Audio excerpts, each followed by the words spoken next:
Here we go.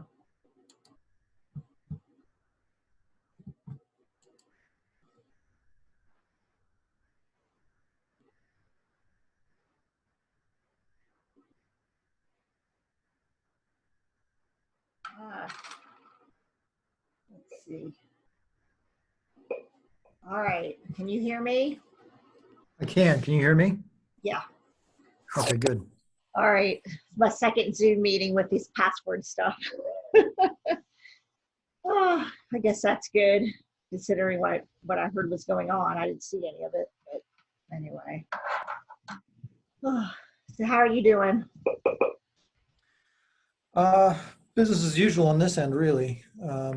Very much, working from home is kind of the status quo. Okay. But today I'm in the office just to sort of test out some new digs and see if I like what they have. So anyway, Okay. Yeah. Yeah, same for me. Everything is business as usual, and same for my husband. He's, was working from home anyway, so nothing that different. Sure. My son is a senior in high school though, so he's probably still in bed right now.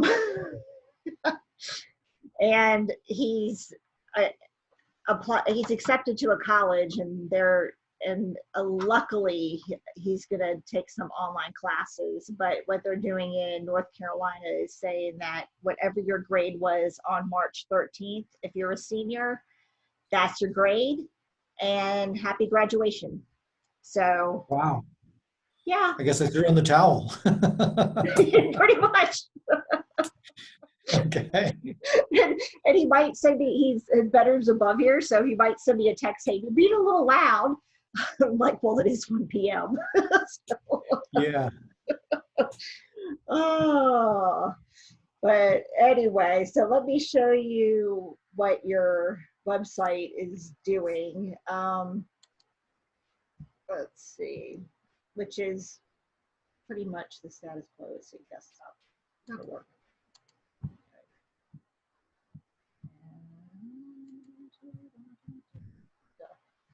Okay, so you may not be logged in, probably not, right?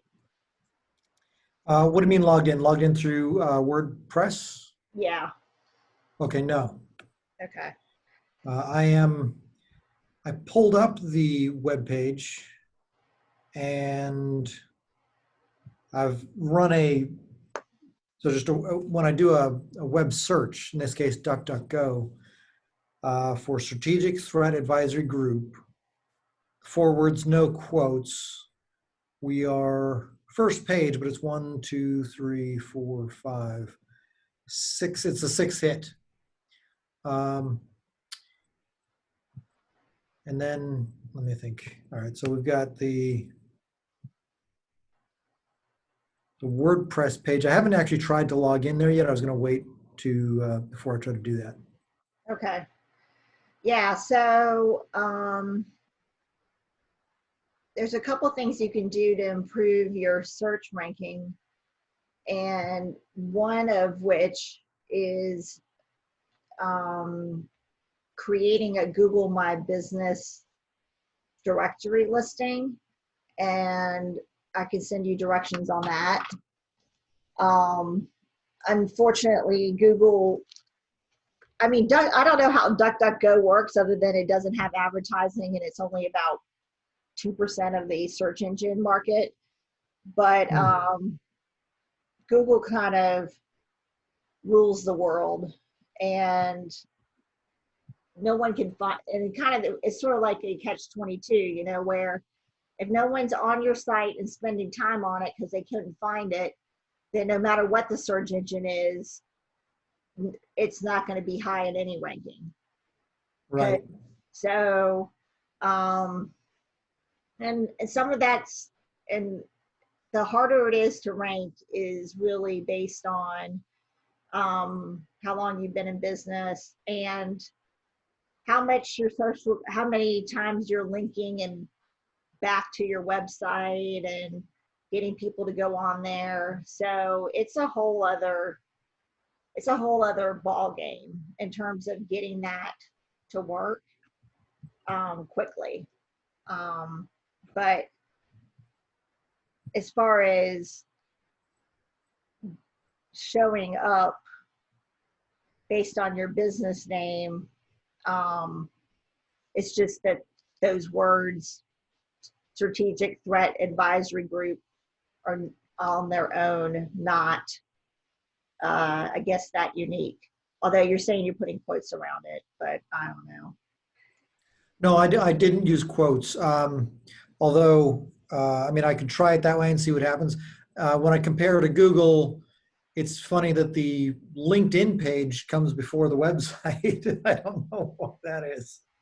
It's Maybe it's a because business your recommendation from Google to LinkedIn or whatever it is. it's because your LinkedIn page has been around longer and people have been on it. So Okay.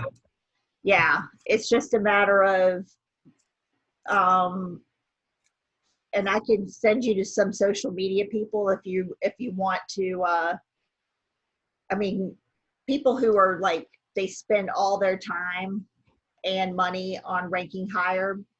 I can send you a couple names if you want. No. It's a mere curiosity. As long as we're in the first, I don't know, like 5 hits or something, it's probably just fine.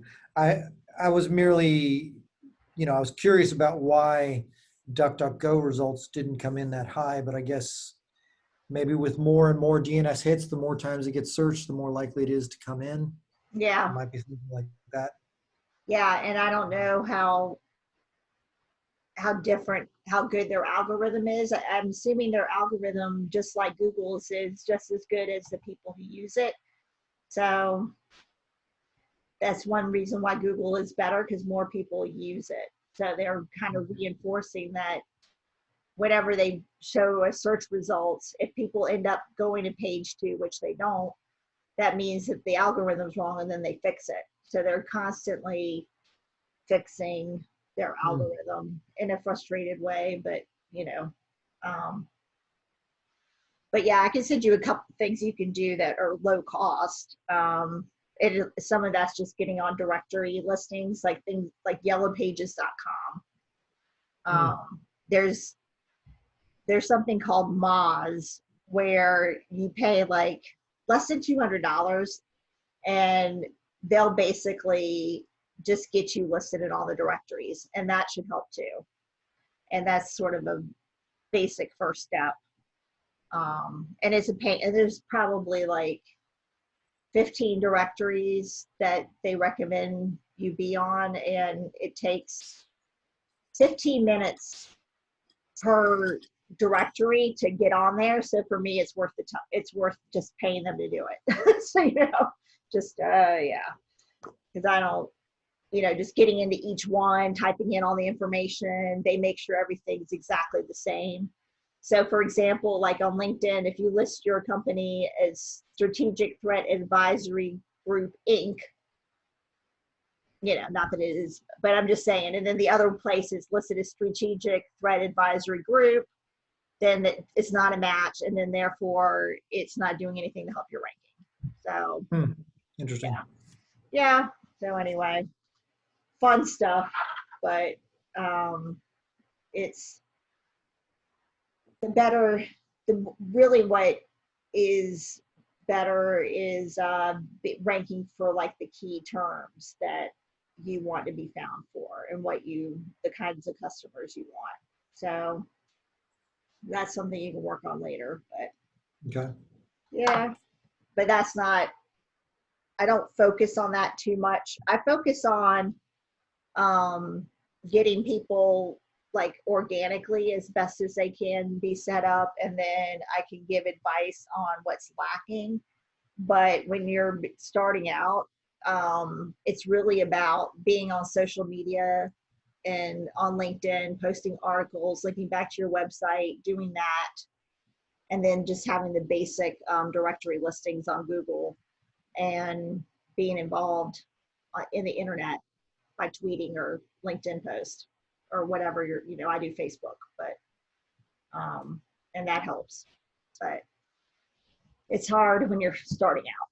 So, but let me get you logged in. Are you by a computer? Yeah. I mean, I'm right in front of it. I'm just going through the WP Engine email here. It wants to renew the link. So. Okay. I don't know what that's about.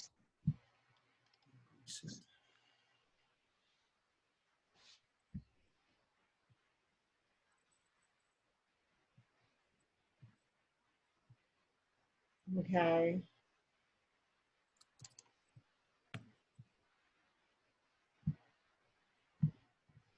That's what I wanted to do. Okay. So the way to log in is to type in your URL and then a backslash and then WP admin. And it takes you to a login screen. And And then, WP admin. it stands for WordPress -admin. That makes it easier to remember. And then your email address, danieljmonaco@protonmail.com, is your login. And then your password, oh, it's making me log back in to do this.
Okay, give me a new password. It's a real strange set of characters. I assume that's just for me.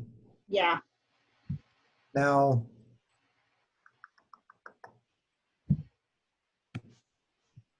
if I go to,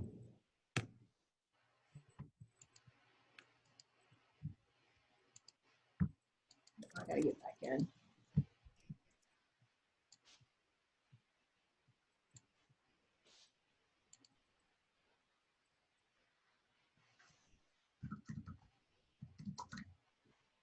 Okay. So now it's put me in. Okay. Now I somehow logged myself out. Uh, now I think I put you in as an admin. So you can go in under users, which is on the left, and change your password if you want. If you don't want to keep that.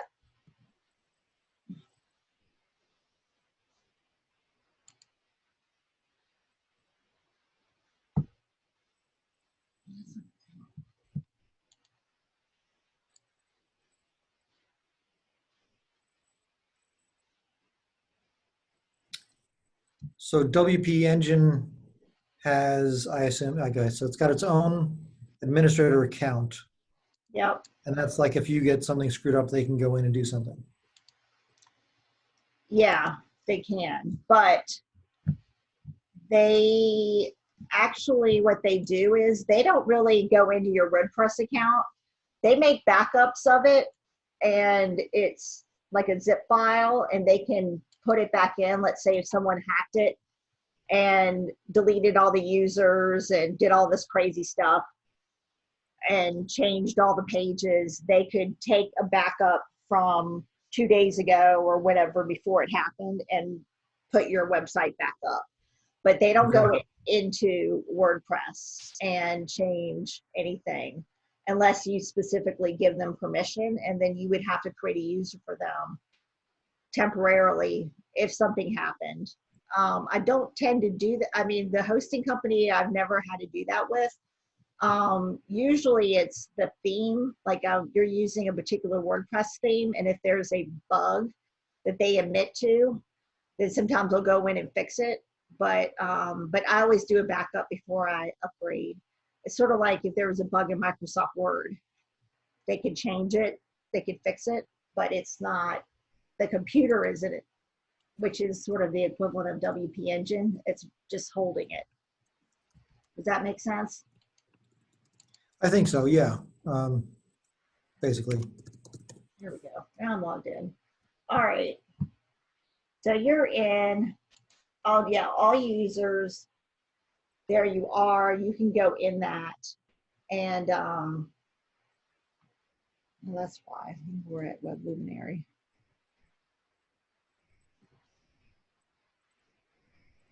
We're writing this down because I couldn't remember what I did. Um, and you can go in and edit yourself. You can add a user if you want. If you hire an admin who knows WordPress, you can give them editor access. You may not want to give them, admin access, because then they could put whoever they want in. So admin gives you full control, which is what you have. So you're an administrator. And oh yeah, actually WP Engine is an administrator. I guess they can go in and do something. And it looks like they never have, but I guess they do that. Okay. All right. So I just lied. I didn't think when WP Engine went in, but evidently they can. But mostly what they do is just back up the whole thing. Okay. So one of the main things to know, the difference between the things between pages and post. So posts are like blog posts. Pages are your pages. So going to the front end, your home page is home, experience is another page. And one of the things that your member component does is that it locks down what's public and what is private. So this page in particular, called Stag White Papers, is private. They have to be a member to get into it. The only thing you might want to do is, for example, if you feel like it, you can go in. Let's look at it first. Like, let's say you wanted to change some of this. Well, my first comment is what we're looking at here through WP admin is clearly not like a one-to-one with the way the web page itself looks. So you're not looking at the web page and saying, oh, I'm going to retype this thing, I'm going to retype that thing. What you're looking at is like the, I don't know, almost like folders and files or something. It's like Uh, it's called a content management system. okay, So, yeah, for the most part, the, to make changes, it's pages and post. And though, so mostly what you're going to be doing is going into post, and you'll see your articles. And some of these I think are made up so that I could test things. This was one of the titles you said you're going to write about, but there's really nothing in there. So this is where you're going to spend most of your time. If you're writing an article, in order for it to be considered a white paper, you just need to give it the category articles, and it will be locked down where only people who are members of the STAG White Paper membership program will be able to view it. And that's the only thing you'll really like want to control. okay. So if you're looking after your personal safety, you can see here, if you hit edit,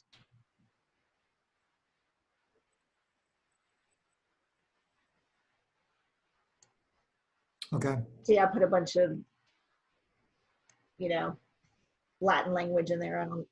It's like a filler.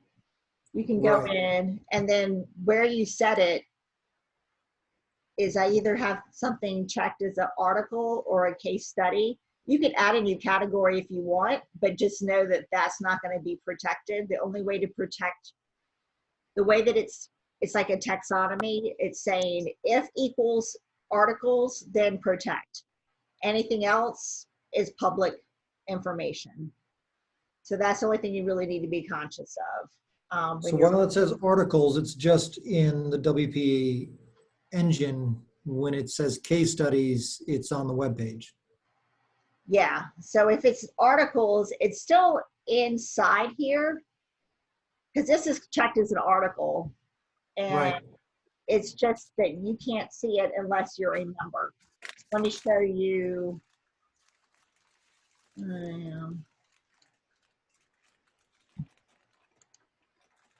Oh wait, better way to do this.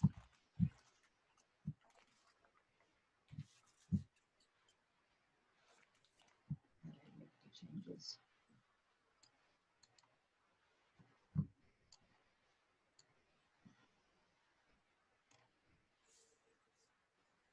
So this is how people will, if once they become a white paper member, this is what they'll see. I don't know why there's a big gap at the top, Okay. but Okay.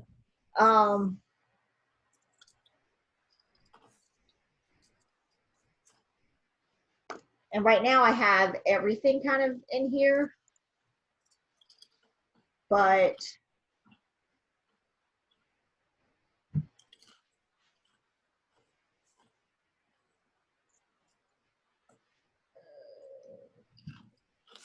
that's a case study, that's a case study. Case study.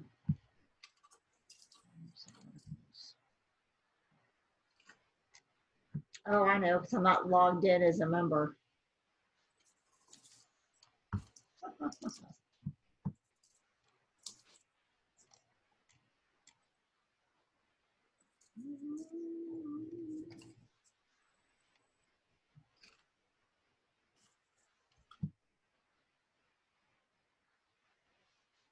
So both of these are the case studies.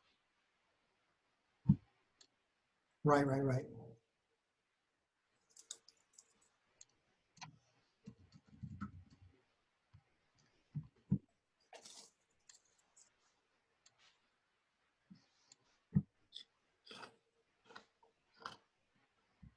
Laura B. Simpson.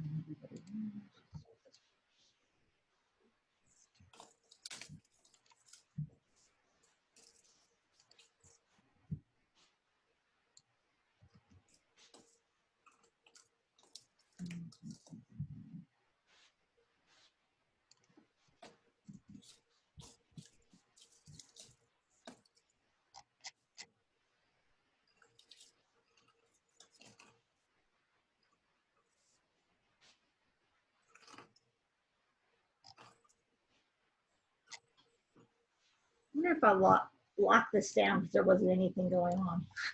Because now I'm trying to log in.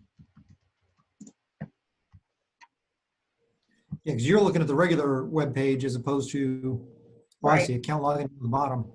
Yeah. I think I hit it. Unhide it.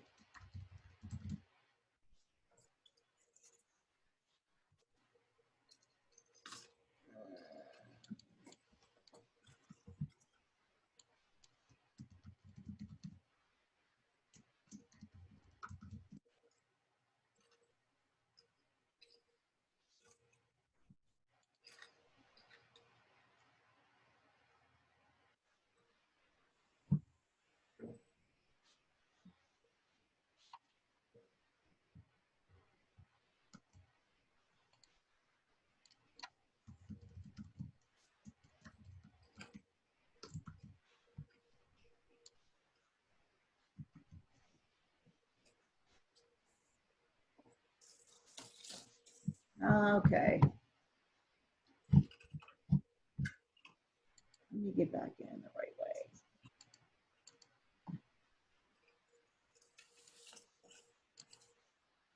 This worked all smooth when I did this a couple months ago. Mhm. And then you forget. There we go.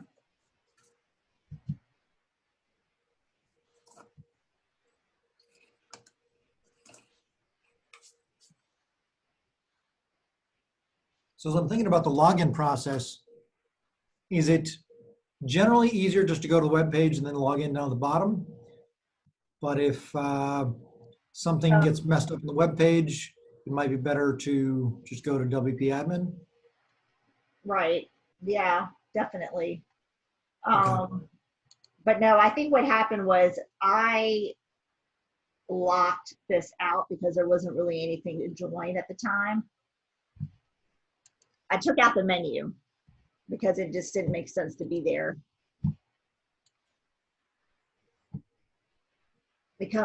So become a stag white paper member is supposed to be on the menu, but right now there's No, I understand. Yeah, because it's yeah, not popular yet. right. So become a stag white paper member. And then I have it down, it's $2. If I wanted to change that number, how would that change?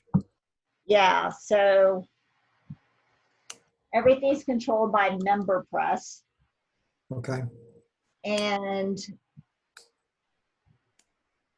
pretty much anything you need to change is either in the main memberships area and you just hit edit, or it's in settings. So let's go in here.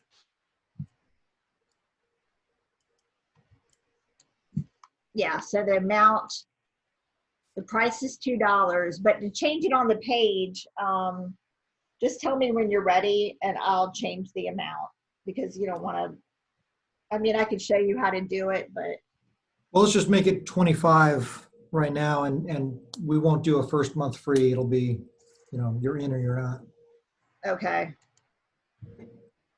So 25 yearly.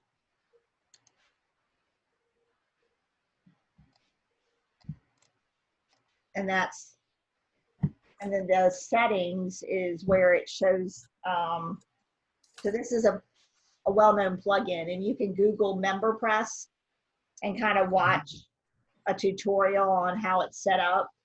I think it's an hour. But the main thing is just the PayPal email and testing that. We never tested that because I didn't want to be like testing a bunch of dollar amounts that get deducted from pay. They charge their fee, and so that's something you're going to want to do at some point. Okay. And then, yeah, so then on the pages, become a stag paper member. Let me fix that.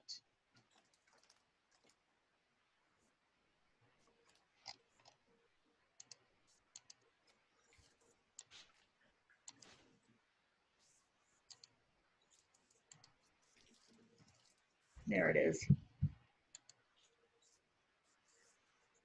And those two blocks on the outside, is that like waiting for content? No, that's just to keep it spaced in the middle. Okay. Yep.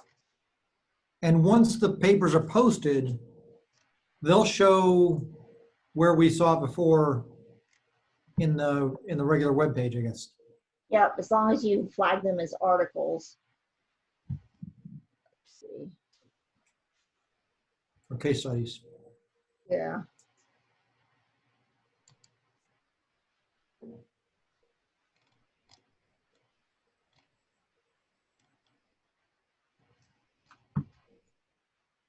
And actually, there are 2 articles sitting there now. And I have a login. So here are the list of members. And there I am, Laura B. Simpson. Okay. Oh, and then I also put in a coupon called Stag 2020. That's also regulated by settings. In case you wanted to make it free for anybody. Hmm. Let me see.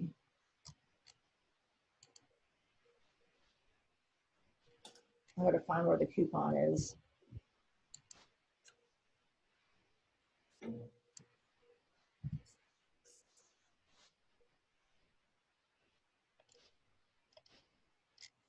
think it's on the membership.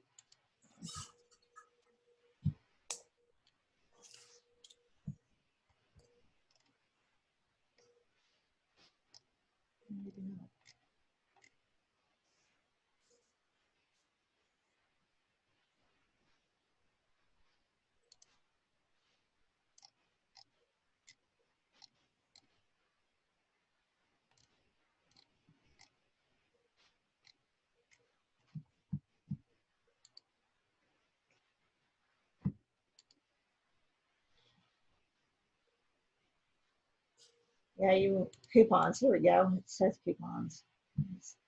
Stag 2020. You can get rid of it.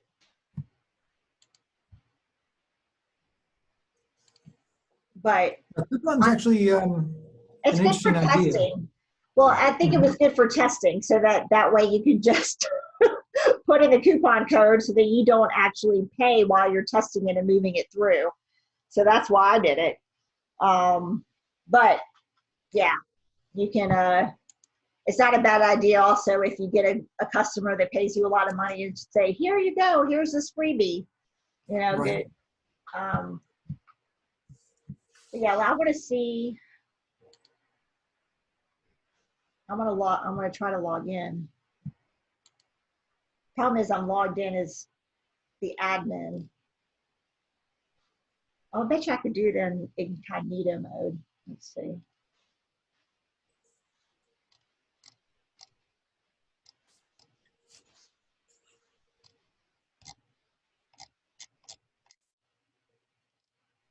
Subscriber.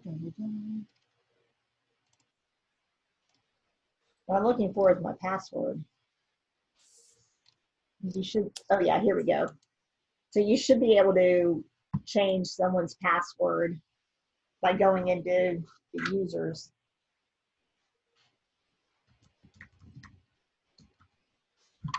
Very weak, yes, I know.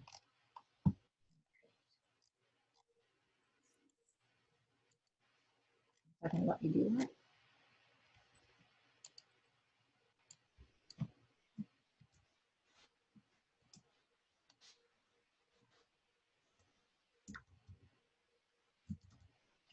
Testing. Okay. And unless your password be, but so easy. All right. So if I open another browser,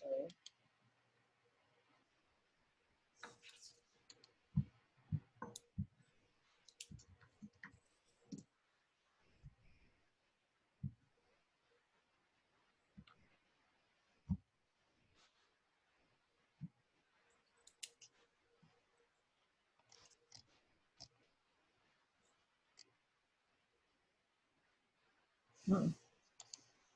Let me just do this.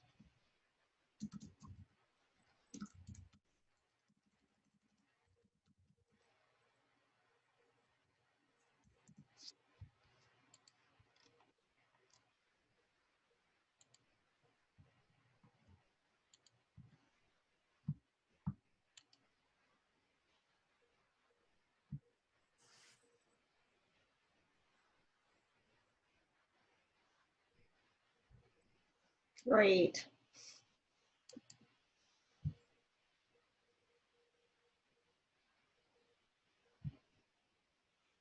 wonder if it's because I'm incognito.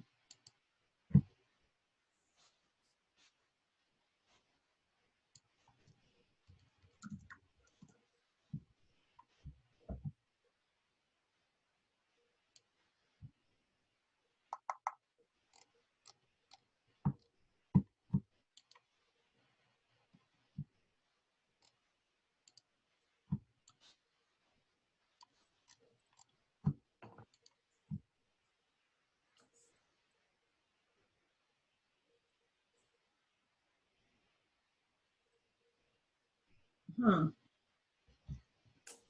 I was at least getting that far before, but I'll see if there's something going on with PayPal or something not hooked up right. But I did have it hooked up. Okay. But once It's going to take me some more time to get the articles finished up because I've just been doing so many admin things, reincorporating, changing this stuff, doing licensing, insurances, changing things of that nature. It's just a headache. But yeah, once the admin stuff is done, I can finish those.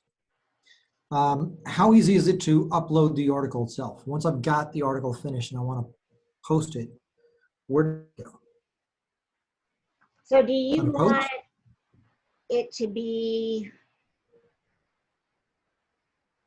so when you say upload, do you need it to be a PDF or is it okay if it's just text that people No, can? I'd like it to be a standalone PDF. Okay. Um,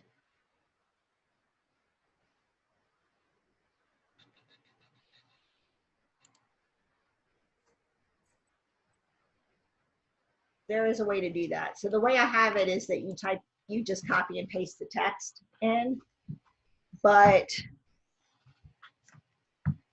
you can add a file.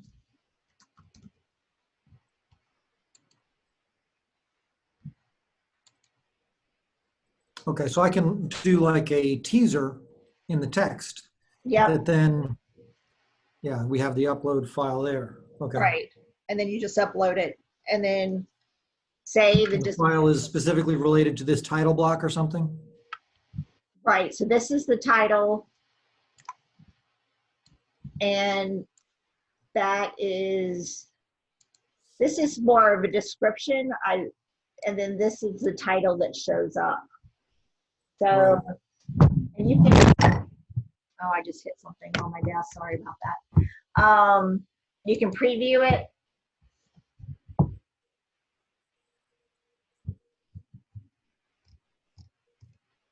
So yeah, it's kind of a copy. This text is superfluous, but you don't need to do that. But that's the heading that you need to Okay. type in, and that's searchable by Google, but they can't see this because this isn't indexed. Right. Not until I switch the type of listing. Right. Case study? Okay. Yeah. So if you make it a case study or you can just say public articles, you can create a new category if you want to make it public, and then it wouldn't work because it's got to be exactly this checkbox here. I mean, work in sense of it won't be on the private side if you want to make it public. So you can do either. And then, yeah, that's it. So you just upload the file and hit publish. And it's there. Okay. Yeah, we're going to test that out. Once I get it working, I'm going to kind of walk through it and do a video and record it and send it to you so you can kind of see it working. Okay. Because, yeah. Because now I'm like, oh, it worked before. You're like, yeah, sure. Well, let me do a quick, sort of like a quick roadmap on the left side toolbar here. Dashboard is what? Just like the internet activity or something? Yeah, it can be hooked up to, it's basically a WordPress dashboard. But for the most part, I ignore it. If you, Okay. I look at It's what, not something I have to deal with very often. no. Plugins is something you might want to deal with. So what you could do is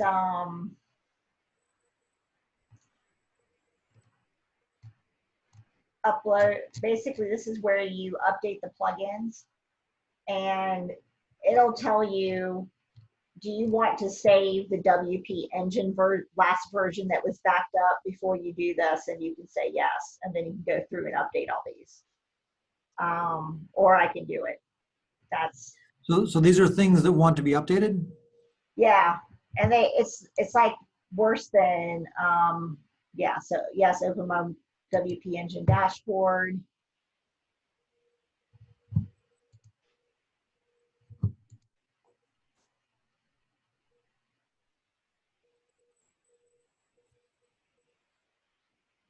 And it's like a backup point, and you can I download see. it. Yep. So it lets you do that before you back up. So it's really good. And then you go through and just say update, update, update. Or you can go to update available.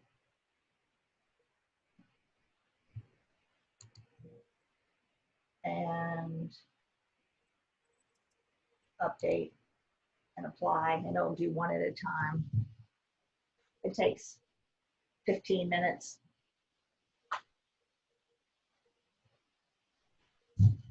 Depending. But when you send that email to me about some error message that was going on with Gutenberg or something, I went through and updated everything. So Okay. so it needs to be out. So you do need to go in it periodically and update. I mean, it takes a while for it to create but it's all like security holes or, maybe new features. I have seen it where if you ignore it for like a whole year, like WordPress just breaks. So you don't want to ignore it. So it does get to a point where you might want to do as a maintenance contract with me, like once a quarter or something, where I do this for you and do some small updates. Like my maintenance contract includes like an hour worth of updates and doing this. So, And yeah, just send me a quote on that. okay. What is audit log? That's just who checked in?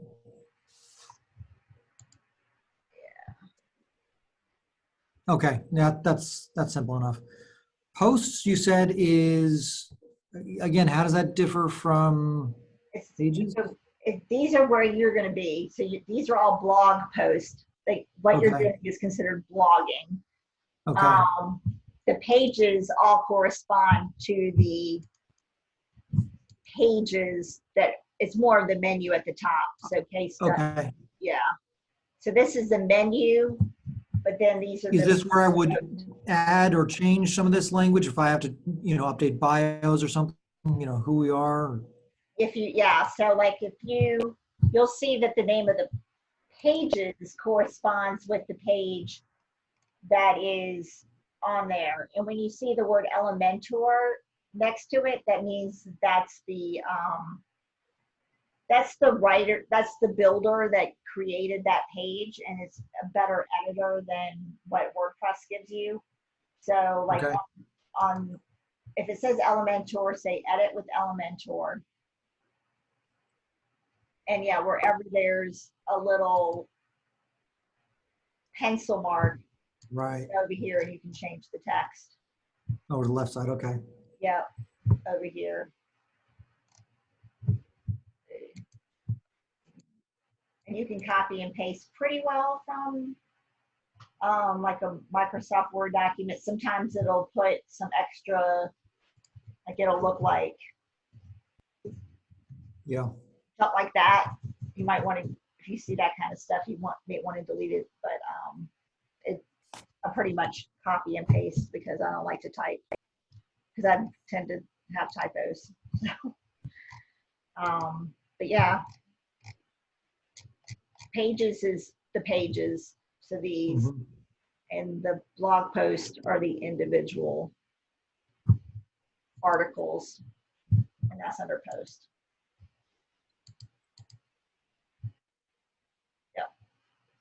Okay, so going through Pages, Elementor, that opens up another page though, like you're looking at a different site. It's not exactly the WP engine anymore. And then you come back to this Yeah. and you tell it. Okay. Um, comments, what is comments?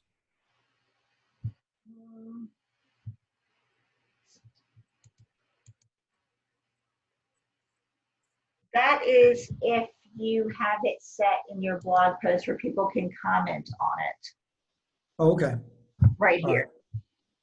They'll okay. kind of, they'll get emailed to you too. A lot of times people don't really do that anymore. That's like an old blogging thing where people would comment, but I don't find that people do that anymore. That's more like a forum. Yeah. Like a web forum could be useful. Yeah, you could definitely use WordPress for that. Yeah, Let's see. This is probably something that came with it that I need to delete. free forever, whatever that means. Yeah, if it's free, it's not really free. I know. Something. Marketing tools. It's marketing tools. This is your contact form. Okay. Just the form part. You don't, yeah, you don't need to go. You probably don't need to go in a lot of this. Yeah. Eventually, we'll probably do more with these things. Yeah, the templates. Yeah. Okay. Yeah, I wouldn't go into the templates because Oh, this is a web template. Okay, I was thinking like a forms template or something. no, No. Okay, never mind. yeah, I wouldn't go into that. Parents, plugin's the only thing you probably, if you want to do, but for the most part, you're going to be in pages and post. Mhm. Those Pages two, post. that's it. How about tools? What's down on tools? Tools.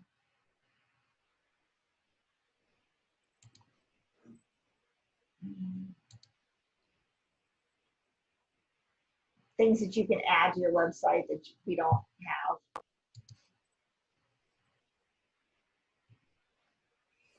Okay, RSS might be a good thing to use. Do they cost money though? I'm using one right now for you. Okay. That's the one on your homepage where it's saying the, what is it? Yeah, your current travel advisories. That's all from Okay. RSS feed. But you can create Yeah. one too, but that's a whole other, yeah. No, I like that. That's good. Yeah. Yeah.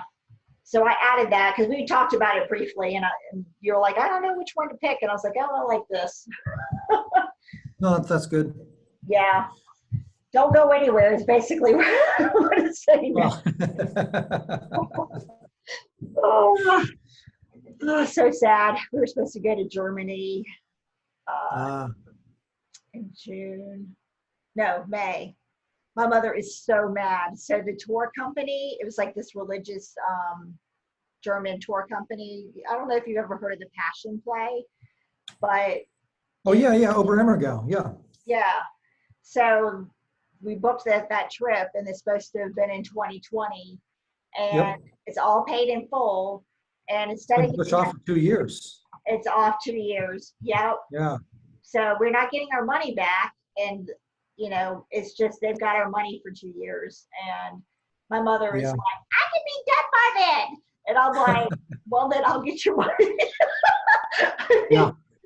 She's like, well, why did we buy travel insurance? And I'm like, well, I'm reading your travel insurance and there's nothing I can do about when they cancel it and reschedule it. I don't think there's anything I can do about it. So Yeah, I mean, the whole village is turned it over, which is almost ironic considering, it is ironic, really, when you think about the entire purpose of the Passion Play from the Black Plague, save us from the plague, and it worked. And for every 10 years now they do that, but now in this new plague, because of secular authorities, they've had to call it off. I didn't know that's what the play was about. Yeah, yeah, they put it together as a sort of a pledge. We will remember the Passion if you save the village from the bubonic plague, and of course that's where it originated. So every 10 years they keep putting one on until this year, a whole new plague, and because of domestic secular authority rules on congregation and people and so on, they had to put it off. Right. Oh, not that it was a bad idea that they put it off because no one would want to go anyway, but oh my goodness. That is kind of ironic. I had no idea that's what about. I thought it was about the death of Christ or something. I don't know. Well, it is. That's the Passion Play. Okay. But the play was put on because of the bubonic plague. Wow. Okay. I found another irony. Just my mom made me look this up. So my mother's from Spain, and evidently they're calling the influenza from 1918 the Spanish influenza, but in reality, it's just that only Spain was reporting on it because they weren't involved in World War I, and so they weren't worried about other news or what was going on in the world. They just were reporting on it, where it was being censored in other countries that are involved in World War I. So people called it the Spanish plague, but in reality, they think it started in a lab in Kansas. I'm like, I don't know about that part, but but yeah. I don't think anybody was doing virus research in 1918.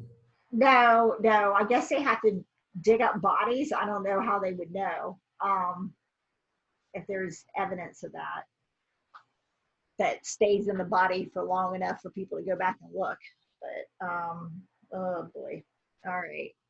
So other than checking into PayPal and kind of flowing through like someone, that's what I need to do for you, is just show someone becoming a member, seeing the articles, and then logging out, and just kind of a flow through that. And I'll record that so you can see it. And then, yeah. And then if you want to change,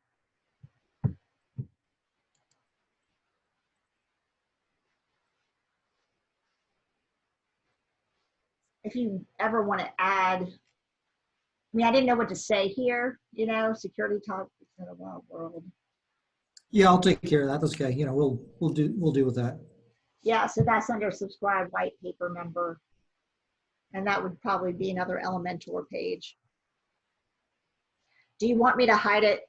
No, I don't want to hide it. Then it'll be harder for you to find. So right now, you can see it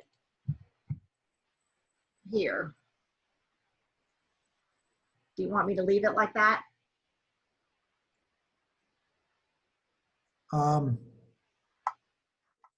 Well, it's just a checkbox, right? To post it or not post it on the menu.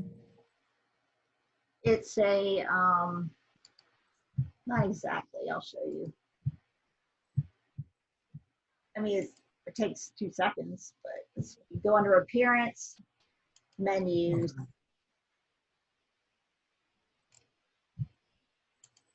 And you can remove it from the menu. Okay, that's fine. That's easy. Yeah, and then to add it back, you say add a menu. Okay, and then you can move it around if you want it here, if you want it there. Okay, I'll leave it off. And because right now it doesn't make sense to be there. Yeah.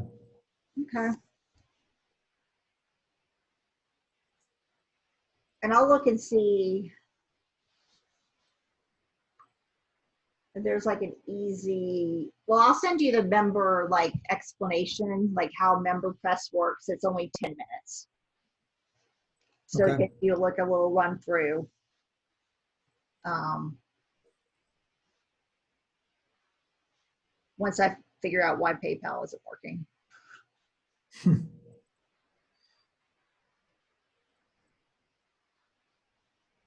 Okay.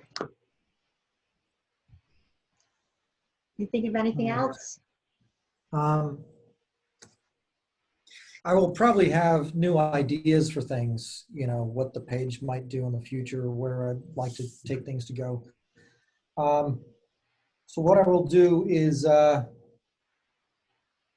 run with this. If I have, sticky fingers type questions like, gee, I thought I knew how to do that and it's not working, I'll come back and hit you up.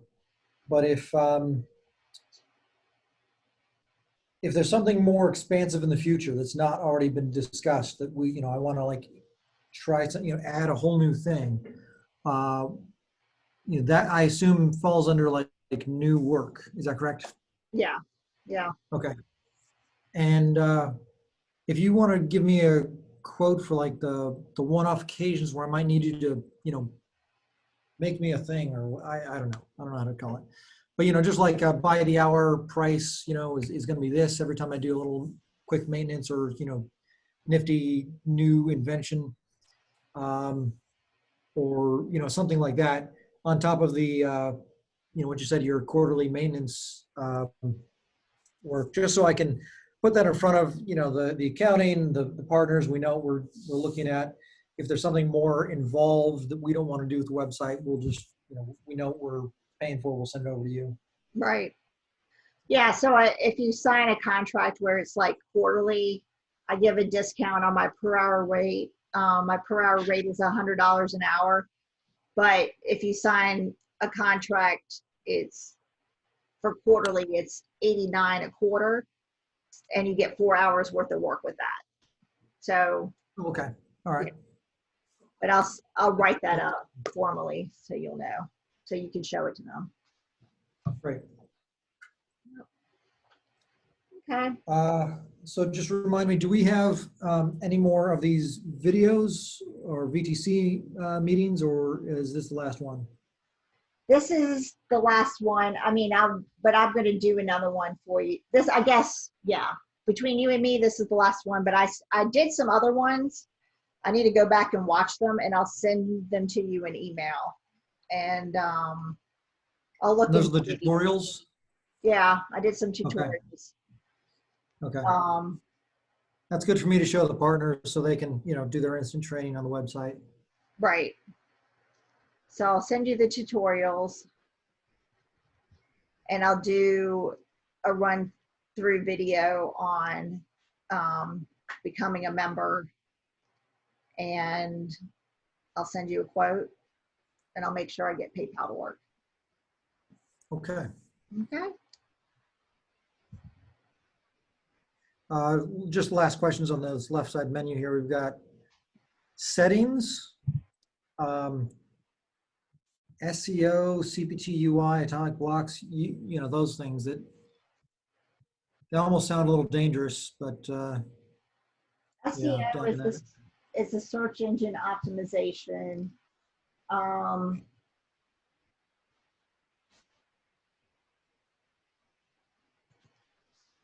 you need to get, oh yeah, your Google verification. You need to be set up on Google My Business in order to get a Google verification code. okay, So I'll have to show you directions on how to do that. okay. And that's, yeah. So other than that, this is basically set up. But if you want,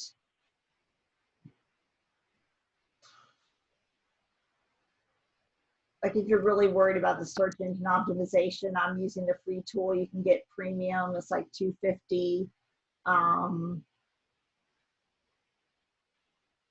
Yeah, but basically what it's giving you is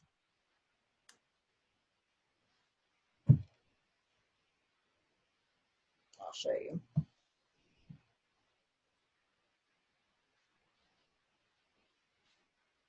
So the SEO tab here, this is your home page. It doesn't look like your home page because it's the back end of it. This is, when I hit preview, this is your home page. So it just says home. If you go down to SEO,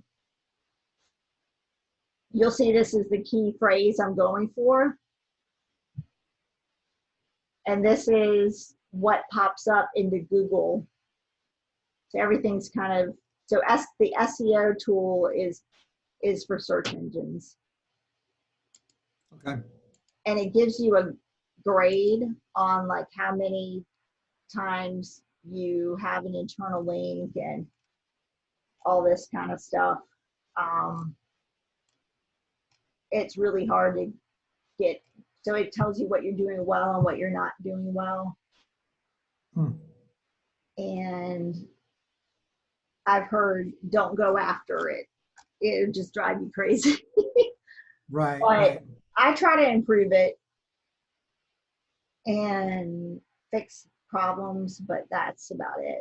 But that's what that SEO is. It's just a free plugin that helps you do that on each page. And I think on each, yeah, on each post.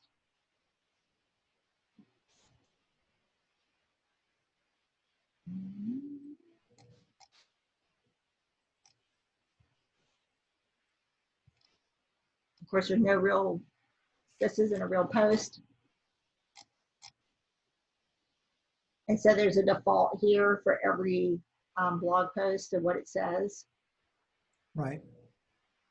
So that's what that does.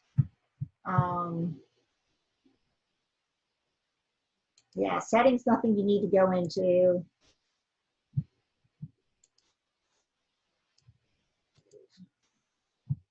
I don't know what this is.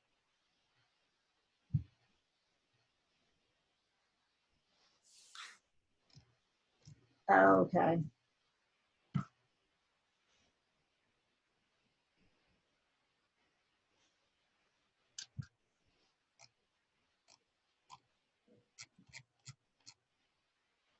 This is part of the member press that you don't want to deal with. Yeah, it doesn't seem like atomic blocks. Yeah. Ooh. And that's like an editing thing. I think I want to delete. So this isn't something we'll use. Oh, it sounds like you're underwater now. I'm saying this isn't something we're going to use.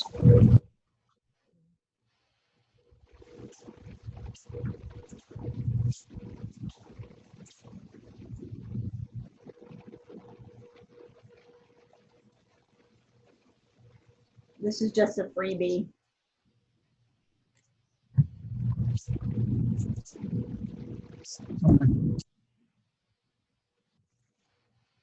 Are you back? What happened?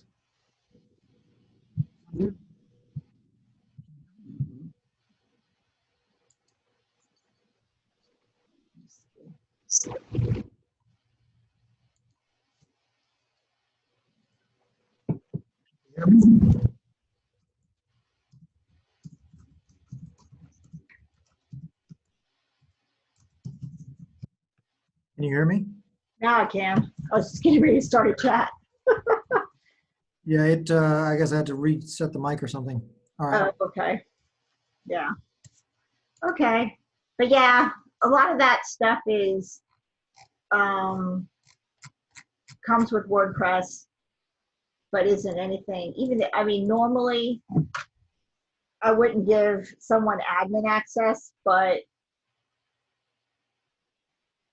I know you wouldn't go into something you don't need, and just in case you want to, it's more for going in for the memberships, being able to delete people, you kind of need it for that. Okay.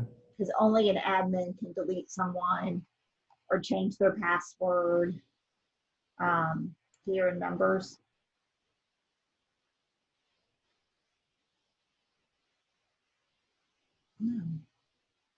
Yeah, I just added him. Okay. Yeah. So you need admin access to do that.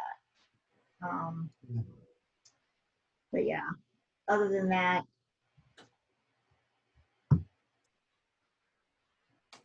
don't look behind the curtain. Right.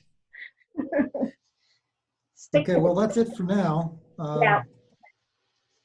And I I guess have a, if I make my own video, like a training video, and I want to put it there for my clients, you know, something like best practices in travel security or best practices in, you know, whatever kind of thing. Is that, where would I, how would I, is there anything set up for that? well, you can still do that add file thing that I showed you. It worked with any file, but the problem with a video is that it's huge. Okay. So I would actually, if you're going to do that, I would post it on YouTube, and then Okay. you can make YouTube private for whoever you want to see in that channel. And then you can link to, and then you can embed, or you can link to it from your website. Right. That's Okay, what that I, makes sense. Yeah. yeah, Vimeo or YouTube. Right. yeah. So that's, actually, that's something I need to do myself. I just started a YouTube channel, but right now everything is, right now I've done some recordings and I put them on there and then I send them to people. Maybe that's what I'll do. Well, I don't know. I could do that for you. I just, because I just got that YouTube channel. I did some special like SEO report for an insurance company and I put it on there and made it private. So that's probably what you'll do too. But I just sent them the link. I didn't put it on my website because it wasn't really digestible by anybody but them. But I could have. I could have just put a link on there on my website. That would have worked. I just haven't done it yet. Yeah. But yeah. Okay. Very good. Yep. Lots of things. Okay. And the Yeah. link, I would just take the URL link and post it into the regular language on posts. Yeah, that would work. And I think there's like an embed.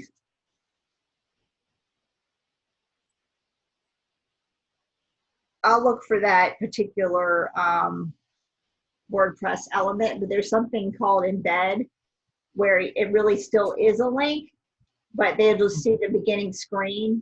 And then when they click on it, it will still take them to YouTube, but it doesn't look like just a link. Not as boring. It's like a window in window kind of thing. Yeah, just like a little window. Okay, that's better. Yeah. Like I'll show you on my, I have a PowerPoint I just put on my website just to show you what it would look like. Actually, I don't know if I posted that. Just did it yesterday.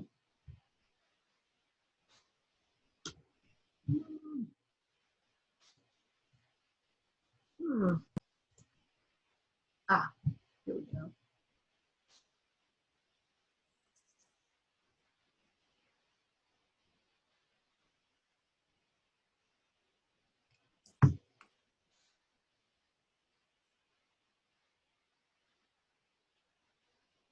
So it looks like that. This is actually a PowerPoint, but I'm imagining that a video would look the same and just show you the first screen. Right. But this is, Okay. yeah. So that's what I have right now. But I'll tell you how to do that. Okay.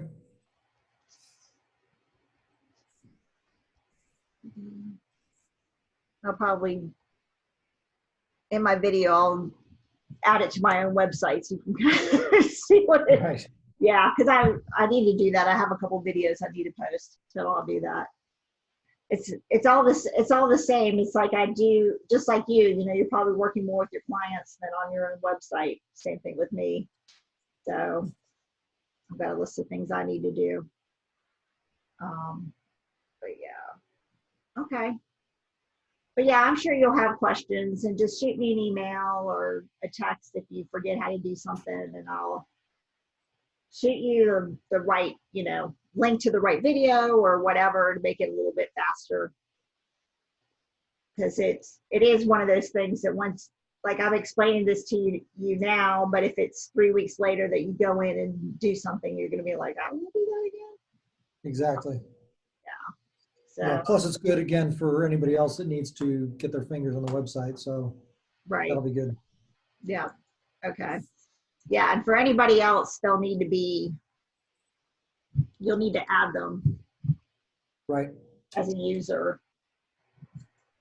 So that membership is more for the MemberPress one is only for, if you go under MemberPress and you're under members, that's for the article part of your website. So if you want to add a user that works for your company that's able to update the whole website, that's under users. Right. Yeah. So right now, okay, yeah, so you did that. Editor. Yep, that's good. And see, subscriber is, and you can see the membership I'm in. So you'll see them in both places, I guess. I didn't do a lot of that. But yeah. Yep. Okay. Okay. Very good. All right. But yeah, I got a list of things to do, and I'll send you an email when I get everything kind of sorted and organized. Because the first thing I want to do is figure out why PayPal isn't working. And then, I can send you how to get on Google My Business. And then how to add your business to a bunch of directories through Moz. That'll do it for you. But I think you have to do it in that order because it goes off of your Google My Business directory to post everywhere else. And then a video, PayPal, how to add a video into your blog post. Yep. Okay. I think I got it. But yeah, I know you're like, I don't know. I'm not going to remember all this. Right. Yeah. So I want to put those videos on YouTube. Okay. All right. Very good. Yeah. And that'll be that, and then send a quote. Yeah. All right. It's especially if you just concentrate on putting in your blog post, it won't be that bad. Just remember that's what you mostly need to do, and I guess adding users. And my prices are pretty affordable for updating your pages. And if you don't have but that many pages to do, it's probably you probably would just as soon not remember how to do that. Send that to me. You know, I've got one last question. It's kind of a quirky thing. It might be part of WP Engine. You know, when you're looking at the tabs at the top of your if you have this browser, and you can see the Zoom has like this special icon. It's their icon, the blue video thing. Maybe it's LinkedIn, WordPress, or you know whatever else it is. The corporate web logo thing pops up there. Is it possible for us to put our logo on that tab? Is there a way to make that show up there? You know what I mean? No. Do you want to? So right where it says plugins, and it's got the globe next to it, but you look at PayPal, it's a PayPal logo, or LastPass is the LastPass logo. Web Luminary, you got the Web Luminary logo. on the tab itself, on the rolling tab across the very top.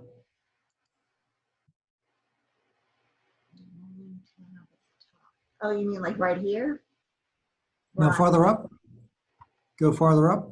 Uh-huh. Yep. And that, see right there, you scrolled across post attendee. Yeah. So that's got the Zoom logo. The LastPass tab has the LastPass logo. Oh, you're talking about the, That, right yeah, there, you're yeah. talking about the favicon. Okay. Is that what they call it? That's what they call it.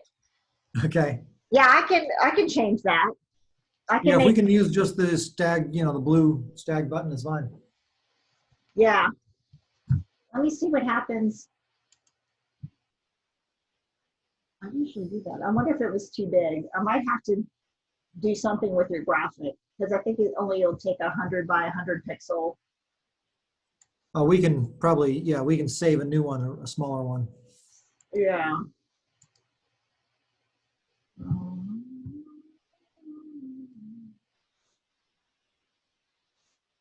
Yeah, it's set right here. Site icon. Okay. Yeah. Let me try. Oh no, 5. No, wait, let me see.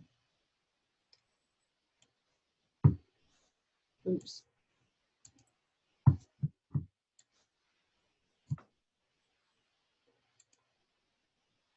There it is.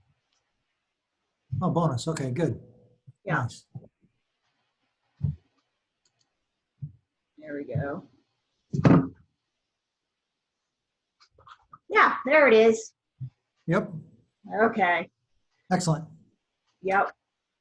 Well, I'm glad you asked because yeah, I should have put it on there. So sorry about that. That's all right. Yeah, little details. That just makes it a little bit nicer. It's a little crisper. Well, yeah, it's part of the branding. So yeah. So yeah, if you see anything like that, that's really a mistake. So definitely let me know. Okay.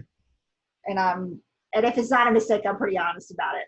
That was a mistake. But yeah, if it's something like, oh, you never asked for that, then I'll tell you. Or that's $1,000 change. I'll tell you. Right. But yeah, yeah. So that's fine. That's done. Okay. I can make that off my things to do. Nice. Yeah. But yeah, I think, it's the membership is the complicated part, but the rest of it is a basic WordPress website. And the advantage of WordPress over Wix or Squarespace or some other of these content management systems is that it doesn't have the per page search engine optimization that you can get or per content. So for a lot of those other systems that I don't use, you can only set up like a global like search tags. So yeah, so this has way more. Actually, I didn't tell you this. I need to have told you this. So for your case studies, for example, I typed in all these tags, and they're very, they work very well. So, for example, I have an interior decorator client, and she's using these. And I guess for one, not too many interior decorators know how to do this, but she is like #1 in the country for some paint colors from Sherwin-Williams, like gray owl or, so she typed in the tags. Paint's actually a really, like people want to see examples of paint in rooms. So these are one of the things that makes WordPress great is that you can put all these in. And so the way you do that is over there next to that category, it's right below it, tags.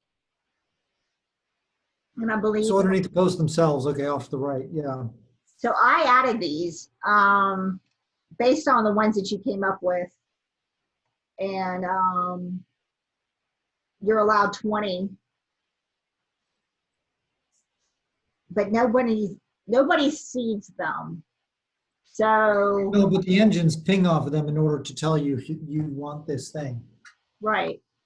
So you have to be careful. You can't just put in whatever you want in here. It has to make sense, because Right. if someone gets to this article because they typed in theft by employees, but then they read it and they're like, this has nothing to do with it, then bounce right off, then it's actually hurting you. But so don't just like tag the tag, but these are things that Google uses, so they're good as long as you use them correctly. Yeah. And you can see them here on all posts.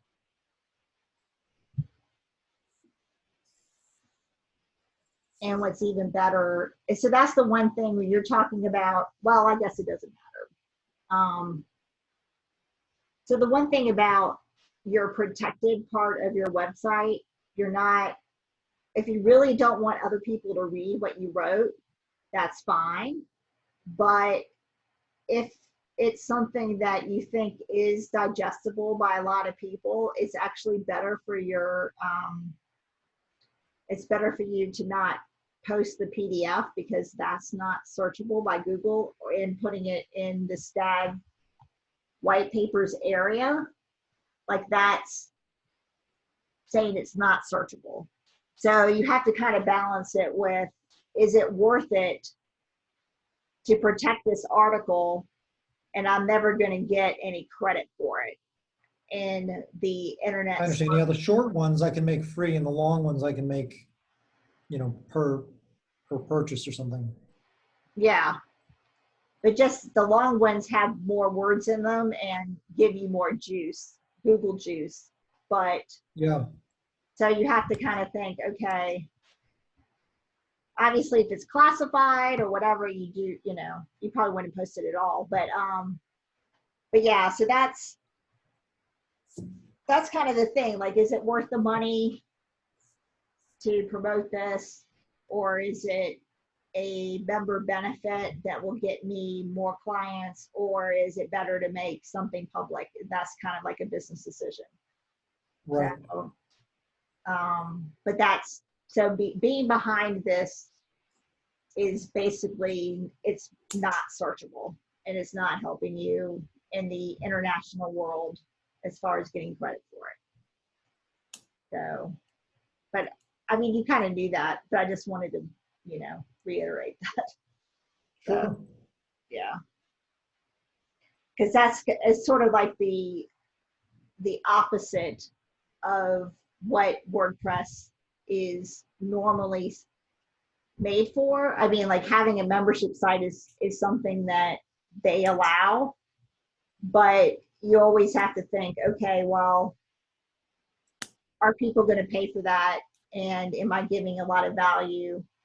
And I'm going to make more money off of that than attracting clients. Right. That makes sense. So anyway. I got you. I have a sort of category in mind, between the two, where that line falls. Okay. Yep. Okay. Well, we can be in touch. I mean, yeah, definitely call me or text me or email me if you get stuck, and I'll get some tutorials on YouTube, and it's just about going in and using it, and you'll get comfortable with it. So Yeah, good. Yep. All right. Well, thanks. yeah. And I hope this, so what's your prediction on the coronavirus? When are we going to get out of lock? When are they going to come up with a treatment and enough testing? I'm not saying a vaccine. Do you know? Well, everybody talks about, vaccines are going to take 18 months. I think that, in the meantime, you're going to find that humanity runs sort of its own course on this. The better numbers on fatality are actually very low, as in like Stanford University was talking about this, some of their medical scientists, the people who are in the labs working on it right now, they're telling people that, the undercounting on infections versus confirmed infections is tremendous. So there's probably a lot more people infected than they realize. And if you use some of the better models like the South Korean numbers, where they have a much better handle on confirmed infections, then you find that the fatality rate is very low. Where you find, by contrast, there's a lot of doomsday naysayers, the sky is falling types, who will tell you that the infection rate is 10 times worse than the flu, or the fatality rate is 10 times worse than the flu. But the fact is that when you add in the unknown infections, which are very likely to be somewhere around 100 times what we currently think they are, that the fact is that you're looking at a fatality rate that's like 1/100th of the flu. And almost all of them have something to do with a secondary issue causing these problems. Right. Right. Yeah. So it's fatal if you fall into a certain category. The bigger issue really has to do with two things. One, trying to stop the general spread, which is also halting the economy, and that's a separate conversation, but that's got strategic value to it as well. Right. On how do you handle basically the PPE and the respirators and other things that the medical facilities are starting to feel the pinch. And I think capitalism is the better answer to that, because I've already seen several companies decide to spin their wheels like 180 degrees. Companies who had nothing at all to do with making medical gear, made wood products for corporate gift ideas or hammocks or something. And they're making now masks, and the shields and whatever. Like that's capitalism in a nutshell. Where's the demand? Go meet the demand. And you find so many companies doing that now, not just the 3Ms, but small people. It's a self-fulfilling problem, or it's a self-licking ice cream cone. There's a problem that's going to be fed before too long, especially when you have these packages that have been, signed out by the EU, the US, and everybody else to fund huge purchases of this stuff. Everybody and their brothers coming out of the woodwork to make these things. Well, so the people, they work, because I think I heard something about we getting a bunch from somewhere and they didn't work. So. Well, that's China. China is known for its low quality to begin with, but they're also sending out fraudulent gear. Some of it, caught red-handed as totally fraudulent, and then they still don't set up any refunds or anything like that. But China is also being sued by several governments, including a variety of states. And there's a big push. It's not making the headlines for some reason, but there's a push over in Italy to perhaps do the same thing, to sue China for its, at a minimum, negligent handling of the virus from the outbreak point. Now that's even if they're not deliberately responsible for this, but there's a whole growing list of evidence that I'm rather disappointed when I read some of the mainstream news from BBC, DW, and other sources that just avoids the evidence altogether. I mean, really strong evidence from virologists who pulled apart the RNA, and they said this is a synthetic string that can only come from this synthetic tool the Chinese had, to actual documentary videos. Like there's an Italian documentary series, a show called Leonardo, and they go through the labs, including the Wuhan Institute of Virology, and they show them testing the bats for a coronavirus to then mix with a mouse protein that would make them infect a human being. Meanwhile, there's another set of scientists that already found that the S proteins and the E proteins on this particular virus had to be synthetically engineered, crossbred from other things. In other words, this thing came out of a lab there in Wuhan. It's a Chinese government bioweapon that was designed to infect people. Now, it may not have been a complete bioweapon, or it may not have been something they intended to get out. There's no evidence they were trying to infect anybody. But the fact is they developed this thing. That's really beyond the controversial evidence. And now it's a very quiet move to keep them accountable. The Chinese media machine and their economic engine is very powerful. They've put a lot of pressure on various parties to pull the initial scientific reports to cut off funding for people who wanted to do their own DNA, RNA research, Right. because they're afraid of the accountability. And so you Or have maybe people that have been told, do you think they're afraid of there's going to be copycats that they want to keep it quiet? no. Google, for instance, is limiting the hits. Twitter is limiting hits of anything. They're trying to suppress the news because they don't want to be banned from the Chinese web. Ah, So if they lose that hook, then that's a huge chunk of change, and they're all afraid of losing it, which is really pathetic. But that's their motive. You know, they'd rather chase the dollars, or in this case, the yen, as opposed to chasing, you know, letting the truth be heard. So a lot of people are being deliberately suppressed because if they don't play along nice with Beijing, there's penalties. interesting. And so you can see a one-to-one accounting. There's actually a really good documentary on this. I can send you links. There's some really good stuff out there. And as an intel officer, I look around and I say, all right, well, this hour-long documentary is coming from the Falun Gong media site like Epoch Times and RZ TV. Well, that doesn't mean that it's necessarily wrong. You keep your ears open to anything that the Falun Gong wants to insert. And Right. what they're doing through the video is saying, don't blame China, blame the Chinese Communist Party. I actually have to find that's an accurate statement because of the amount of control they have over this kind of effort. But the other thing is that every time there's something bad that happens, they say, look at what's happened to you, the rest of the world. They add Falun Gong to the list of victims so they can create sympathy in the viewer to they themselves. Well, okay, that's their propaganda, but that's the ad online. And you see this in other environments, the way the Serbs would message something about Bosniak, Al-Qaeda, you know, figures or something. It's not to say that the raw information about, you know, the Bosnian members of Al-Qaeda were up to no good. It's the add-on analysis and that would then say, woe is us, you know, we're just the good guys, you know, keeping you safe, we're the front line kind of stuff. Like, well, maybe you are, maybe you aren't. But you can separate then raw fact from propaganda, and you know how to take something and run with, you know, test the evidence. This is the kind of thing, the Falun Gong documentary is extremely thorough, and it's very, you know, comprehensive in its evidence, and it's got enough corroboration from outside any of their controlled channels. There's an Indian-Italian virology team that put out, I think, the first report back in February that said this definitely came from a synthetic tool that the Chinese had. And so there's enough different pieces out there to say they're right about this. The Chinese government did this.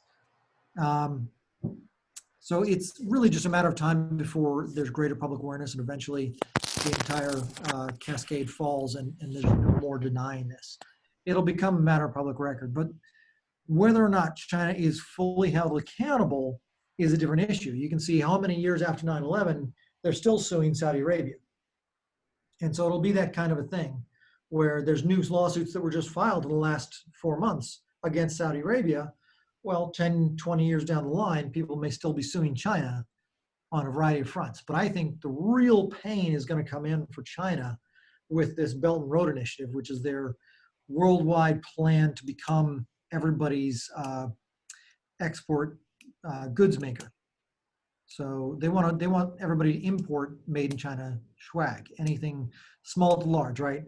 And so they're hoping to take over 60% of the world's manufacturing, but they need to have the distribution base in place to do it. Well, that's called the BRI. The BRI is very expensive. And it's super expensive to build these shipping ports and these railways and these airport lanes and get the flight restrictions and to have all the rights as well as the physical infrastructure. Well, ultimately, they're putting so many billions into this BRI. And the way that their economy has already been on shaky ground as it is, 300% private debt, which is very dangerous debt. It's not very smart debt. Their economy is in a bubble state. Everybody, any of your macroeconomists has been looking at this has said so. If this BRI fails, their economy is going to implode. It's going to just do a serious nosedive. Oh, well, wait, now what's a BRI? we call it the Belt and Road Initiative. So that's their plan to create highways, railroads, shipping lanes, and air freight lanes with ports, seaports, and airports that are exclusive to their cargo. So they can be the world's, importer, or they're the exporter. Everybody else is importing from China. Oh, gotcha. So all the stuff, everything that's now, made in wherever is supposed to be made in China. That they want to take over the world economy. This is a strategic plan, and it's actually not a stupid one, except for the fact that it requires 100% success in order to pay out. And their economy is fragile enough as it is. Their only escape route is to execute a successful BRI. So by the time this fails, if this fails, they're dead. They're dead in the water. Well, right now, there's plenty of articles about this BRI suddenly hitting the bricks because of the virus. Partly because the workers are themselves quarantined and, work has had to stop. Partly, though, because local populations and by extension, local governments are no longer interested in dealing with the Chinese. So now they've become this ultra hazardous group. Nobody wants to talk to them. They don't trust them. They're burning their bridges, as it were. So burning the bridge of the BRI is the death knell in the economic machinery of China. So give this 3 years, and I think the BRI is already dead. As soon as that becomes apparent in a year from now, give it another 2 years, and the Chinese economy is basically in the sewer. That's ripe for revolution. That's China on real Skid Row. Right. So I think it's going to be a problem for them. So I think the problem is the mainstream media is so liberal that they don't want to admit that in one case Trump was right. I mean, I don't know about Google, but just it was engineered by the Chinese. He kept on calling it the Chinese virus. Yeah, and it is. That's been proven pretty well beyond any doubt. Yeah, and it sounds racist when you don't have the proof to go behind it. But it's not racist because you're not talking about something ethnic. You're talking about something functional, a functional government. The origin of it. Yeah, I know. But when he says it, it sounds ignorant because everything he unfortunately sounds ignorant, whether he's right or not. Exactly. This is not an articulate man. He's his own worst enemy. He really is. Yeah, exactly. So that's going to be, it's going to be hard for people to hear, I think. Well, they have to hear it from somewhere else. Exactly. And the Italian government has actually demarched the Chinese government over this. I don't think they're going to get a response. I think the Chinese are going to try to blow them off, at which point the Italians are going to have to move it up to the EU. And if it goes to the EU, it's almost certain to go to the UN. If it goes to that level, it's everywhere. It's the only topic people will be talking about. So really, at that point, even when Trump is technically vindicated, the media won't vindicate him because there's lots of things that he's doing out there they like, but they won't talk about it. They carefully sculpt the news to only have negative talking points as opposed to positive ones. For instance, how about the human trafficking machinery that he's put in place, to end human trafficking? You never hear about that. He signed bills to things that the Democrats never wanted to get passed. They, were half-hearted. Or the fact that the prior campaigners of the DNC were directly involved in human trafficking. And that's also come out through the emails that were exposed and that McCabe tried to cover up. I know McCabe did this because he used to be my unit chief. He's a corrupt son of a bitch, and I had to turn him in for a series of felonies. So, McCabe has done a lot of damage to the Bureau, and that's one that nobody's talking about anymore. The Inspector General report that came out is extremely damning and damaging, and I read it and I understand, and I think most people, their eyes roll back in their head. They have no idea what they're looking at. But the IG report on what McCabe did with FISA to the Trump campaign should send a lot of people to prison. And that's no exaggeration. They were falsifying evidence. They totally abused the FISA system for wanton willful purposes, which is way beyond the pale. They just had no excuse for any of this. So there's no room for duck and cover. It's just a matter of when they're going to pull the trigger. And I think at this point, the IG who was appointed by the prior administration is waiting for it all to blow over. If Trump gets a second term, it won't. And that's when you'll see the accountability come to bear. Yeah, we'll see. I had no idea about McCabe or the Inspector General. I didn't know anything about human trafficking, and that Trump was. Yeah, I don't know anything about it because I don't watch Fox News. I don't watch CNN either. But Well, Fox is owned by Disney now too, and so they're very much the same news, just with a slightly different spin. So I don't really recommend them either. It's you have to look around different veins, sadly.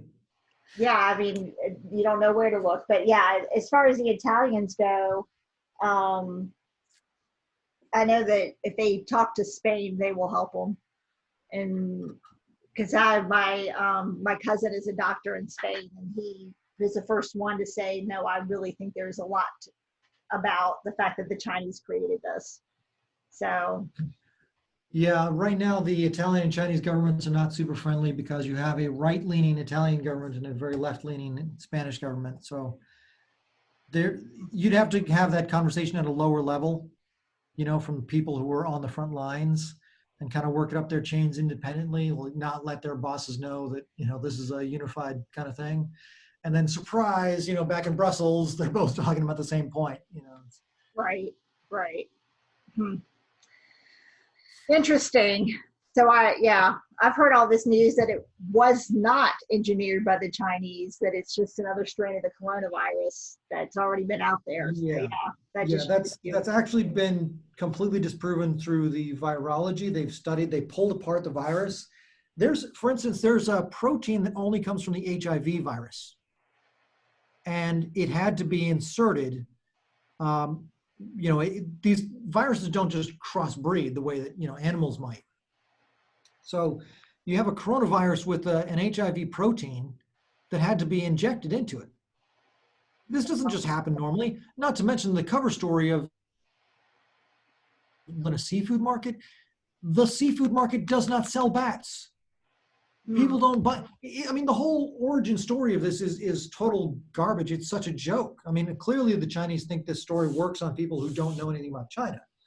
And again, BBC and DW put out a lot of press on this, CNN, about debunking the China responsibility story. But that's because they're already afraid of being bounced out of China, where they get a lot of marketing dollars.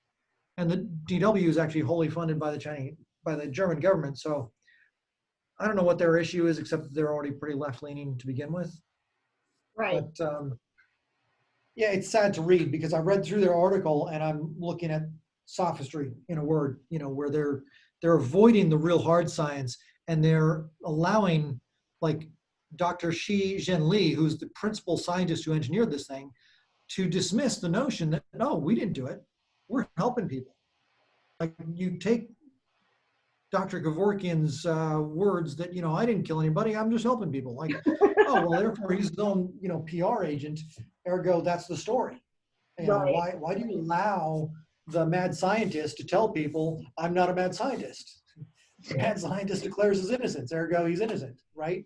Oh, yeah. That's about the context of the article. Oh, boy.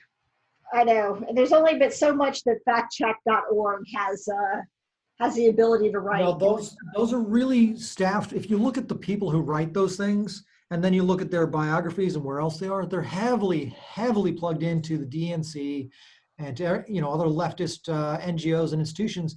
They have a deliberate bias, not just an accidental bias, but a deliberate bias at Snopes, factfiction.com, any of these truth checkers.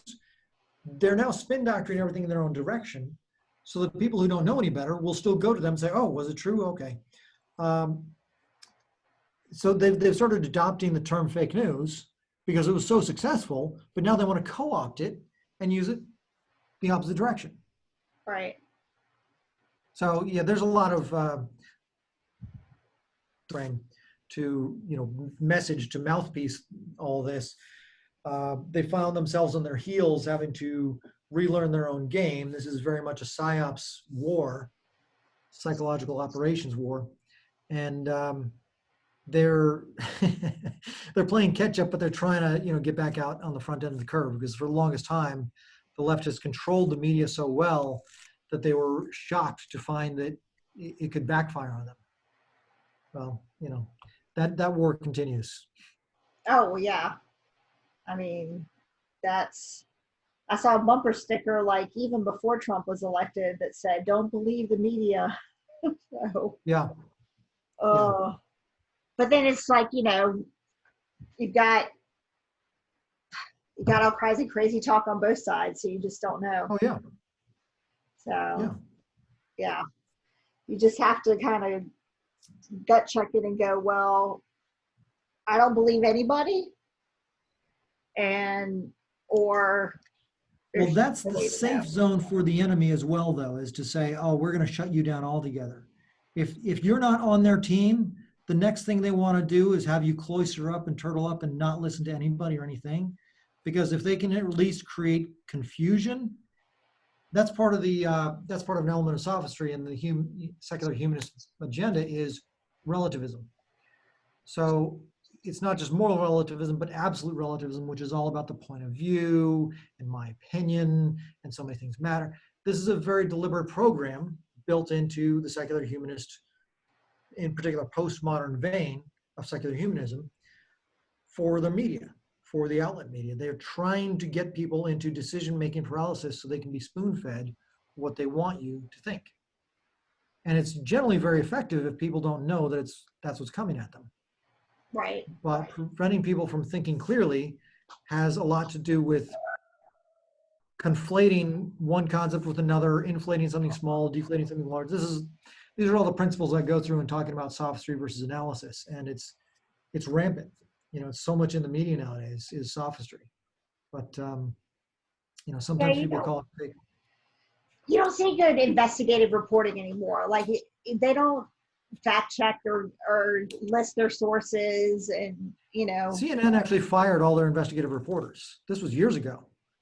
They were lampooned for it on Jon Stewart. But, after that one night blip, nobody really talks about it anymore. But they fired all their investigative reporters. They're not doing those kind of stories anymore. And that's true of most of the media outlets. The few that I actually think are any decent anymore are U.S. News and World Report and USA Today. In terms of major media outlets, because they stay rather centrist, comparatively centrist in the political spectrum, and they actually do some limited investigative reporting. But at least they're taking the wires and they try to put a pretty neutral voice to things. VOA is sort of okay, but more for the non-U.S. news than the U.S. news, because the U.S. side of that news is still heavily controlled by people that are, sadly, and this is coming from one of my assistant secretary friends at State, heavily controlled by the George Soros crowd, his people inside State Department.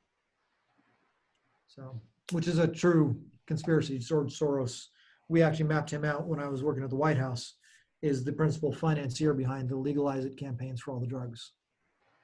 And that's a whole another conversation itself. But yeah, Soros is fingers into every pot. That's everything evil.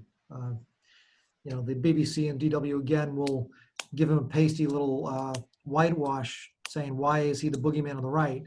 But they don't tell you the facts of what he's actually involved in. They call him a philanthropist and all this kind of shit. Meanwhile, he actually owns a lot of media outlets, including some of the few investigative journalist elements you find, like trying to uncover corruption in the Eastern Bloc. Well, it's a Soros media called Open Fund Societies, Open Societies Fund. That's all George Soros. And they have a specific byline and investigative need. So if you're reading something about corruption in the eastern side of Europe, it's almost always going to have a spin that's favorable to Soros. Even if the underlying facts are correct, they're going to again spin doctor it in their direction by the time it gets to the end, as to who's to blame, what's wrong, who did more of the harm in Panama Papers, for instance, or in the Merkanza scheme, or some of these other Russian funding. All Russians are apparently very right-leaning, which is bullshit. Anyway, there's a lot of propaganda out there. A lot of my colleagues as intel officers, we talk about this frequently, and we kind of roll our eyes because we saw it when we were in the government. Now we're seeing the same things when we're out of government. Actually, if you want to see a documentary on, and it's brand new. This just came out about 12 days ago, about how the media manipulates things to a very hard left advance. Go to YouTube and look up Out of Shadows. Okay. And I think it's a website called outofshadows.org as well. It's two former stuntmen from Hollywood who had a sort of revelation, and they said, what's really going on here in terms of the media? Because there's weird things going on at these Hollywood parties, which I've heard about from other sources as well. So this is not the first time I've heard about it. In fact, the more I've been involved with the Veterans for Child Rescue, anti-child trafficking NGO, the more these pieces just keep getting peeled back. And it's like, wow, this is really scary, because it's not just in private hands. This is in public hands. People are deliberately moving that direction. I don't want to spoil it. You should just watch that one and you'll see what I mean. Out of Shadows. Okay. Well, it's good you said that you think USA Today is probably the most centric and they have investigative reporters, because we actually used to subscribe to that paper, and I did like it, and I thought they were fair, but I didn't know for sure. Yeah, I mean, I'm not going to say everything's perfect. It's fine to have editorials as long as they're listed as editorials. The problem I have is when you have editorials that are not under the op-ed page. Right. They're under the news heading. Like that's not cool. Yeah. But I think generally they do a fair job. U.S. News and World Report as well, generally speaking. U.S. News and World Report, yeah. So that's kind of where we were getting our news. And so, yeah, I wasn't closed to the world, so that's good. And I'll just keep on.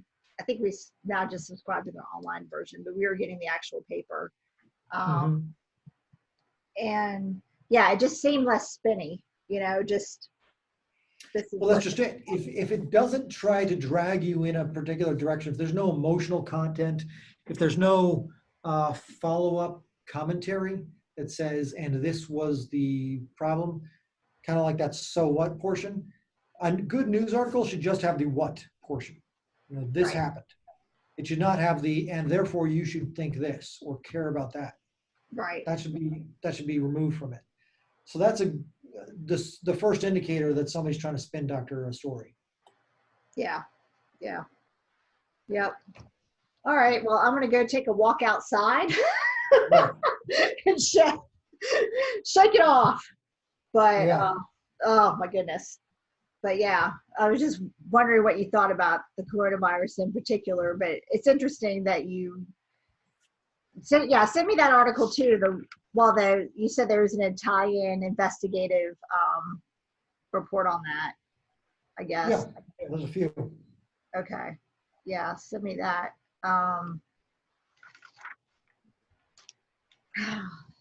Just to have, not that anybody would, just never, even if I tell people about it, no one would believe me anyway, so, but anyway, I can know for my own sake.